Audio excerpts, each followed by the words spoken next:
Hello everyone, welcome to my YouTube channel. আজি বহুত দিনৰ মূৰত আকৌ এটা ৰেচিপি লৈ আপোনালোকৰ ওচৰলৈ আহিছোঁ।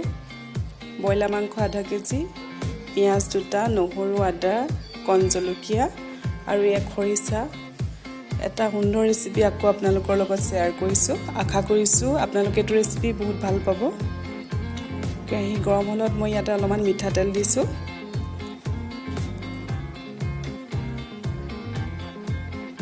তেল গৰম হ'বলৈ দিব।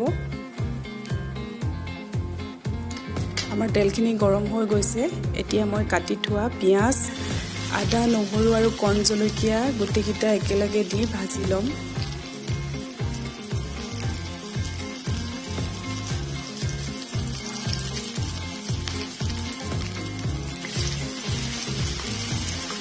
আজিৰ ৰেচিপিটো অতি সহজ আৰু খাবলৈও বহুত ভাল লাগে।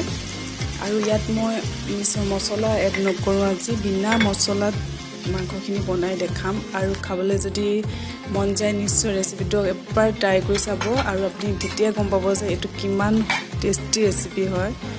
যদি এনেকৈ খৰিচা দি ব্ৰইলাৰ মাংসৰ খোৱা নাই, এবাৰ ট্ৰাই কৰিব আপোনালোকে ঘৰত। ধুনীয়াকৈ পিঁয়াজ আৰু আদা নহৰু এইখিনি ভাজি ল'ব। ভাজা হ'লত মই এতিয়া ব্ৰইলাৰ মাংসখিনি দি দিছোঁ।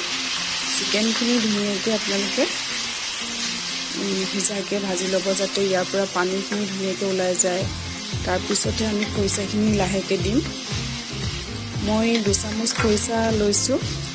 আপোনালোকে যদি খৰিচা পৰিমাণটো বেছি বঢ়াব বিচাৰে বঢ়াই ল'ব পাৰে। কাৰণ কেলৈ ইয়াত মেইন বস্তুটোৱে হৈছে খৰিচা, যাৰ কাৰণে মাংসখিনি বহুত টেষ্টি হৈ যাব। এতিয়া অকণমান সময়ৰ কাৰণে মই এইখিনি ঢাকি দিম।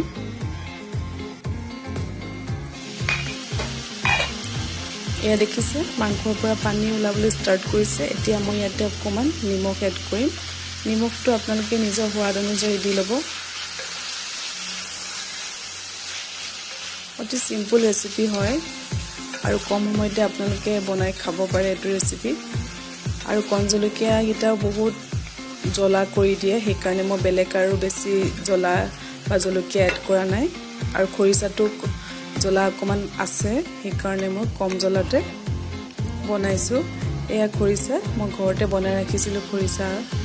এতিয়া ইয়াত মই খৰিচাখিনি এড কৰিম। মই ডাঙৰ চামুচেৰে 2 চামুচ খৰিচা লৈছোঁ।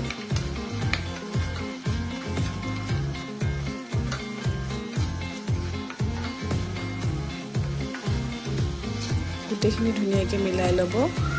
আৰু খৰিচাখিনিৰ পৰা ধুনীয়াকৈ ইয়াৰ যিটো খৰিচাৰ স্মেল থাকে, সেই গোন্ধটো বহুত ধুনীয়া লাগে মাংসৰ লগত। খৰিচাটো এনেও কণী চনীৰ লগত ভাজিলেও আমাৰ ভাল লাগে খাই। কিছুমানে ধৰি লওক খৰিচা নাখাবও পাৰে, কিন্তু এনেকৈ চিকেনত যদি খৰিচা দি খায় বহুত টেষ্টি হয় খাবলৈ। খৰিচাৰ যিটো গোন্ধ আৰু চিকেনৰ পৰা যিটো টেষ্ট ওলায়, দুইটা মিলি বহুত ধুনীয়া হৈ যায় খাবলৈ। মোৰ হৈ গৈছে আৰু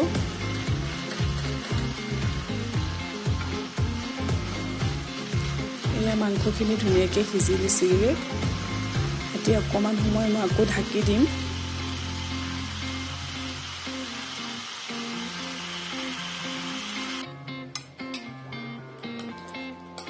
এতিয়া হৈ গ'ল আৰু এখন প্লেটত মই নমাই লৈছোঁ। আমাৰ ৰেডি হৈ গ'ল মছলা নিদিয়া খৰিচা আৰু ব্ৰইলাৰ মাংস।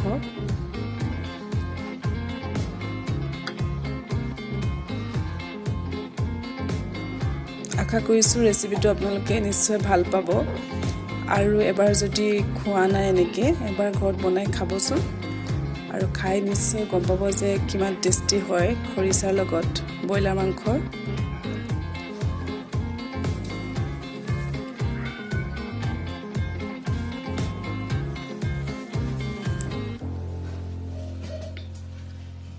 আমাৰ ৰেডি হৈ গ'ল চিকেন খৰিচা লগত ব্ৰইলাৰ মাংস। আৰু এতিয়া খাব লাগে আৰু গৰম ভাতৰ লগত। ৰেচিপিটো কেনেকুৱা পালে নিশ্চয় কমেণ্ট কৰি ক'ব। আজিলৈ আহিলোঁ, ধন্যবাদ।